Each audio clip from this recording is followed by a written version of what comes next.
Hello students, स्वागत है आप सभी का हमारे यूट्यूब चैनल में। दोस्तों, आज टीचिंग एप्टीट्यूड शिक्षण अभिरुचि की भाग 7 हम करने जा रहे हैं। तो दोस्तों, आपको क्लास कैसे लग रही है हमें कमेंट करें, बताएं, ताकि हम और भी मोटिवेट होकर आपके लिए वीडियो बना सकें।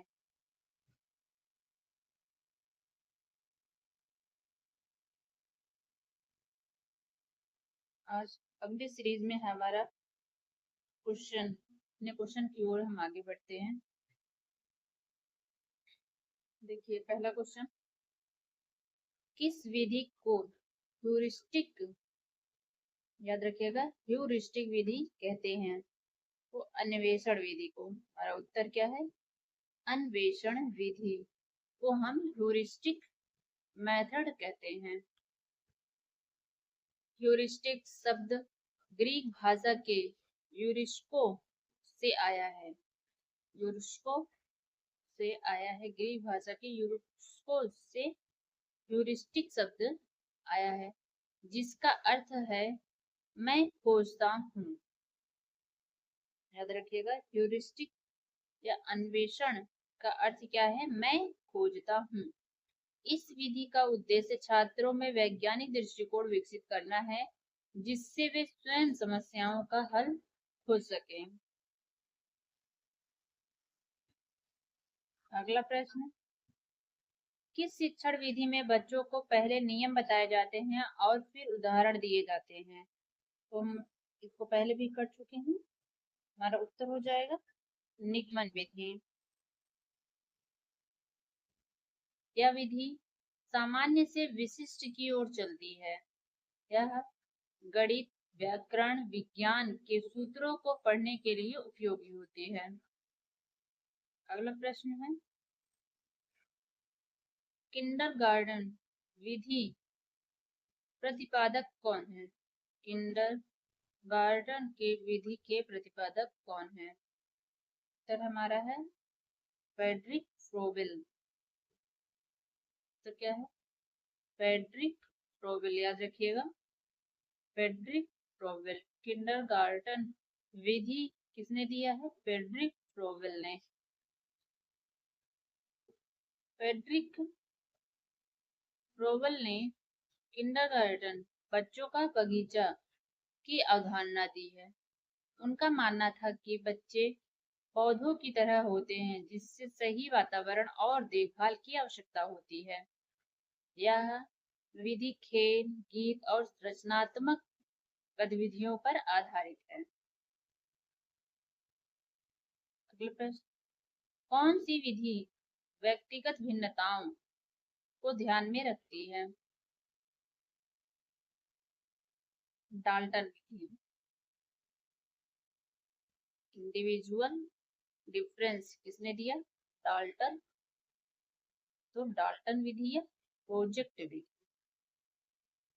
डाल्टन विधि में छात्रों को अपनी गति से काम करने की स्वतंत्रता होती है, जबकि प्रोजेक्ट विधि में अपनी रुचि और क्षमता के अनुसार काम करते हैं। अगला प्रश्न, शिक्षण की वह विधि जिसे छात्रों को पहले उदाहरण दिए जाते हैं फिर नियम बताए जाते हैं, वह है आगमन विधि।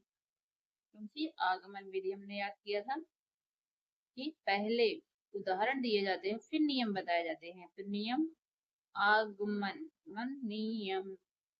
तो आगमन, तो पहले उदाहरण फिर नियम। और निगमन विधि में पहले नियम फिर उदाहरण। तो नियम पहले आया तो निगमन, नियम पहले बताए जाते हैं और उदाहरण बाद में। और आगमन में नियम बाद में आया तो उदाहरण पहले दिए जाते हैं और नियम बाद में बताए जाते हैं। इस चीज को याद रखिएगा। यह विधि विशिष्ट से सामान्य की ओर चलती है। यह बच्चों में तर्क और चिंतन शक्ति का विकास करने में मदद करती है। ये प्रश्न है, किस विधि का उपयोग छात्रों में आलोचनात्मक सोच विकसित करने के लिए किया जाता है? तो वाद विवाद विधि या प्रश्नोत्तर विधि। वाद विवाद या प्रश्नोत्तर विधि। वाद विवाद में छात्र किसी विषय के पक्ष और विपक्ष में तर्क देते हैं, जिससे उनकी तार्किक क्षमता बढ़ती है। शिक्षण की वह विधि जो जॉन डीवी के करके सीखने के सिद्धांत पर आधारित है, वह है प्रोजेक्ट विधि। जॉन डीवी ने क्या दिया था? प्रोजेक्ट विधि।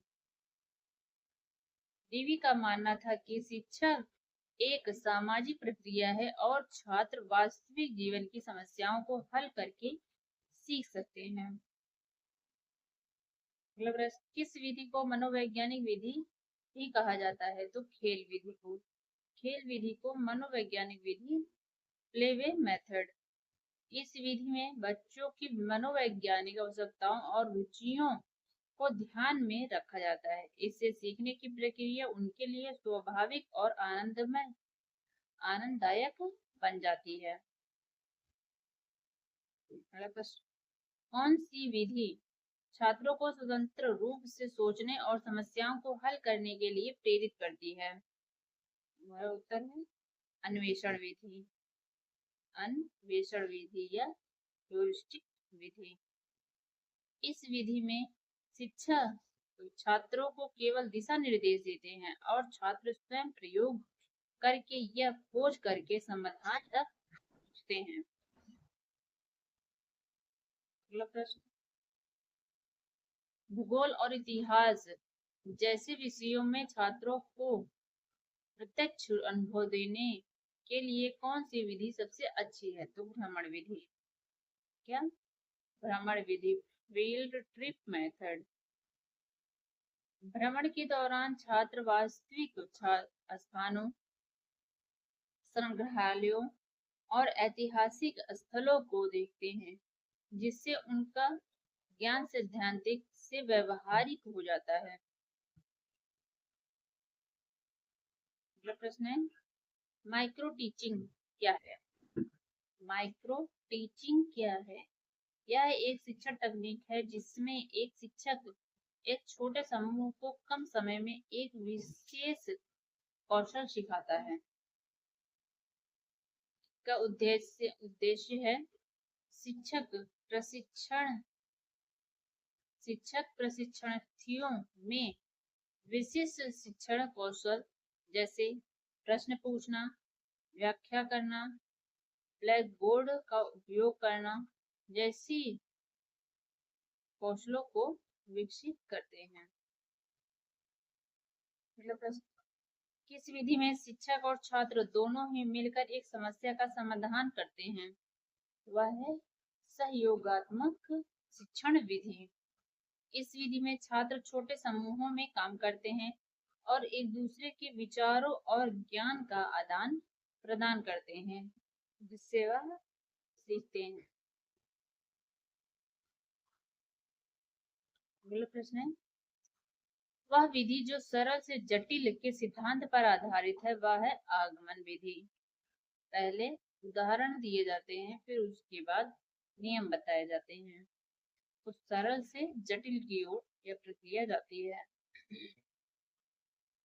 आगमन विधि में पहले सरल उदाहरण दिए जाते हैं, फिर उनसे जटिल नियमों का निष्कर्ष निकाला जाता है।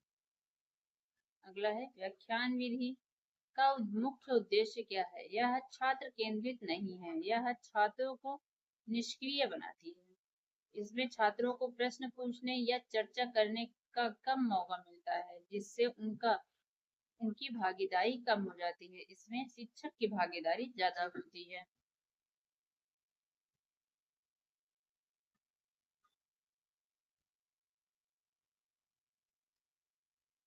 अगला प्रश्न है, केस स्टडी विधि का उपयोग किस तरह के छात्रों के लिए सबसे उपयुक्त है? हमारा उत्तर है ऐसे छात्र जो विशिष्ट समस्या का विश्लेषण करके सीखना चाहते हैं, जैसे प्रबंधन कानून के छात्र।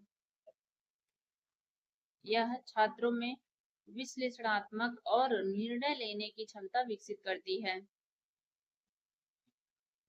अगला प्रश्न, किस विधि में शिक्षण सामग्री को छोटे छोटे चरणों में प्रयुक्त किया जाता है और प्रत्येक चरण के बाद फीडबैक दिया जाता है। उत्तर है हमारा प्रोग्राम्ड लर्निंग। प्रोग्राम लर्निंग यह बीएफ स्कैनर के सक्रिय अनुक्रमण के सिद्धांत पर आधारित है। यह सही उत्तर देने पर छात्रों को तुरंत मिलता है। तुरंत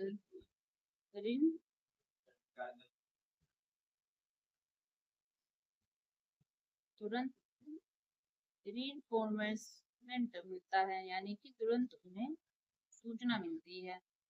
पुनः तुरंत सूचना मिलती है। अगला प्रश्न है प्रोजेक्ट विधि के चार मुख्य कारण कौन से हैं? हमारा उत्तर हो जाएगा उद्देश्य निर्धारित करना, योजना बनाना, कार्य करना और मूल्यांकन करना। प्रोजेक्ट विधि के चार मुख्य कारण, नंबर 1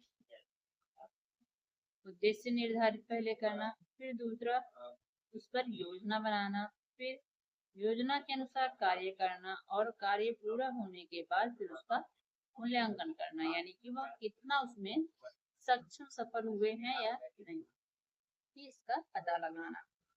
इन चरणों के माध्यम से छात्र एक व्यवस्थित तरीके से किसी समस्या का हल खोजते हैं। अगला प्रश्न है प्राथमिक कक्षाओं में भाषा कौशल जैसे सुनना, बोलना, पढ़ना, लिखना सीखने के लिए कौन सी विधि सबसे अधिक प्रभावी होती है? तो अनुकरण विधि। अनुकरण विधि छोटे बच्चे अपने शिक्षकों और माता पिता का अनुकरण या अनुसरण करके बहुत कुछ सीख सकते हैं। अगला प्रश्न क्या व्याख्यान विधि प्राथमिक स्तर के बच्चों के लिए उपयुक्त है? उत्तर है नहीं, क्योंकि यह बच्चों को निष्क्रिय बनाती है और उनकी ध्यान अवधि कम करती है। प्राथमिक स्तर पर बच्चों को गतिविधियों और खेलने के माध्यम से सिखाना अधिक प्रभावी होता है, तो इनके लिए किंडरगार्टन विधि से अधिक उपयोगी है। अगला प्रश्न है शिक्षक केंद्रित विधियों में से कौन सी विधि सबसे अधिक लचीली फ्लेक्सिबल है? तो प्रदर्शन विधि। प्रदर्शन विधि में शिक्षक अपनी आवश्यकता अनुसार प्रयोगों को बदल सकते हैं और छात्रों के प्रश्नों का जवाब भी दे सकते हैं। दोस्तों आपको हमारी क्लास कैसी लगी हमें कमेंट में जरूर बताएं। और देखिए आपके लिए एक विशेष अवसर है कि हमारे YouTube चैनल पर हम लोग फ्री में मॉक टेस्ट क्यूज उपलब्ध कराई जाती है आप सभी के लिए हमारे व्हाट्सएप चैनल पर। व्हाट्सएप चैनल का लिंक आपको वीडियो के डिस्क्रिप्शन में दिया गया है। आप सभी लोग वहां से जाकर व्हाट्सएप चैनल को ज्वाइन करें और वहां पे हर चीज की क्यूज पड़ी हुई है, जाकर अपने टेस्ट दीजिए और अपनी तैयारी को मापे कि कहाँ तक आपने तैयारी की है। तो आप इसे जरूर अटेम्प्ट करें और इसे अपने दोस्तों के साथ भी शेयर करें ताकि उन तक भी इस वीडियो का लाभ पहुंच सके। धन्यवाद।